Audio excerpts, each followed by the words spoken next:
it also makes it almost impossible for us to accept good advice.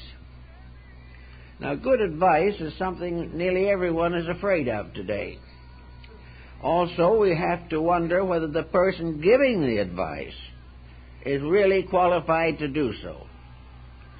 Therefore, in problems of accepting the advice of others, we must also depend to a certain degree upon our own internal resources. Someone may come to us and say we are drinking too much. One way, of course, to answer that is to say it's none of their business. But this does no good and just simply helps us to perpetuate a bad habit. Perhaps we do not believe that we are drinking too much. We do not know just exactly how to accept or reject the advice of a well-intentioned person. The only answer is to dig into our own experience. With a little sober thinking, it is possible for us to find out in ourselves what we are actually doing in the consumption of alcohol. We can find out by the use of memory what it has done to us in the past. If we find by reviewing our own case that we have suffered in the past, then the advice of a good friend should be given special consideration. And as one of the old Hindu sacred books points out, one of the ways that God speaks to mankind is by putting the words in the mouth of a good friend. So it's always wise to be observant. We also can realize that we may be blamed unjustly for things that we are not guilty of having performed. Here again only our own memory can tell us what we did on all these different occasions, how we reacted to circumstances. Thus it becomes possible to be a criterion over advice. We use this type of judgment on certain occasions. If we go to the doctor's office and the doctor recommends a remedy, we take it and it makes us worse. We have a certain recollection of this experience and are apt to remind the doctor of the situation. On the other hand, there are happenings every day in which things are going badly and we ignore the evidence completely. Now, also memory has a certain censorship factor. How much of the things we remember are worth remembering? How much do we really need this storehouse of software in our own skulls?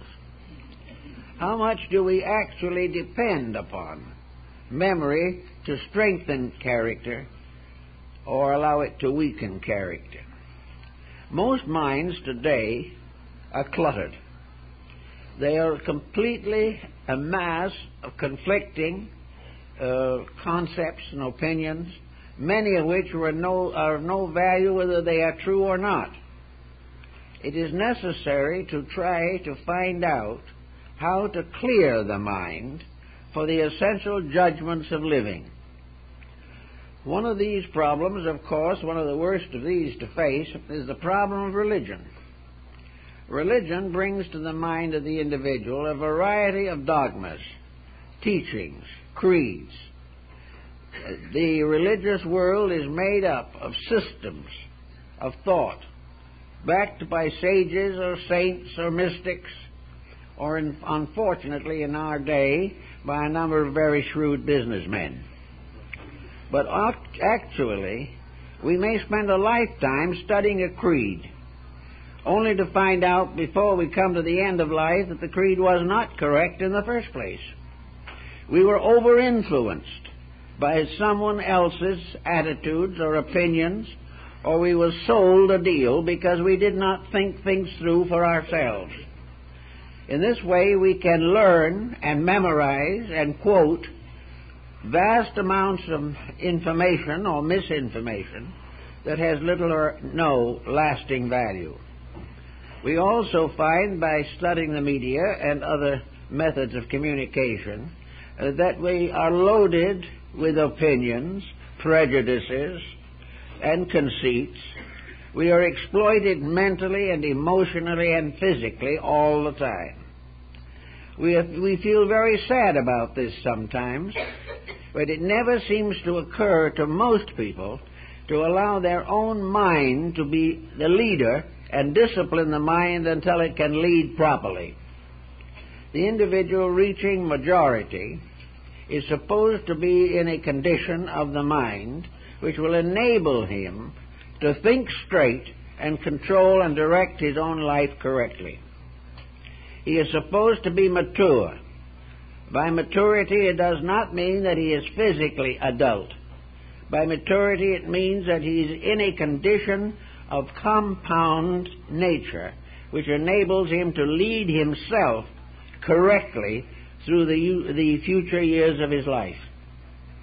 If maturity does not bring with it judgment, the educational system has failed, the home has failed, the experiences of his friends have been ignored, and the individual is continuing to be a perpetual adolescent, and as such suffers continuously from his own mental weaknesses, but is not inclined to correct them.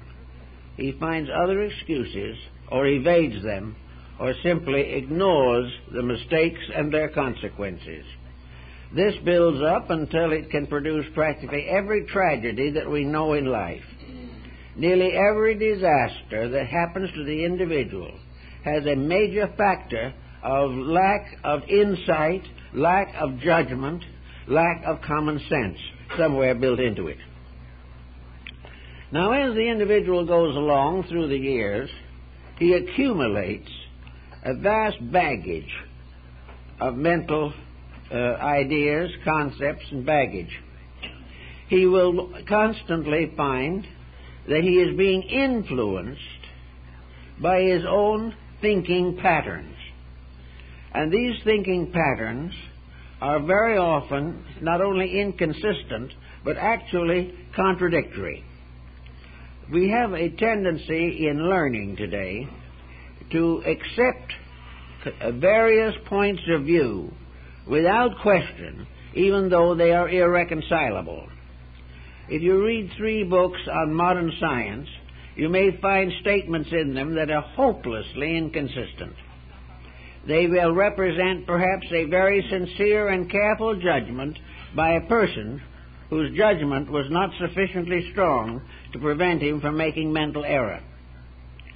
Therefore, most books are really a story of ill-digested opinions.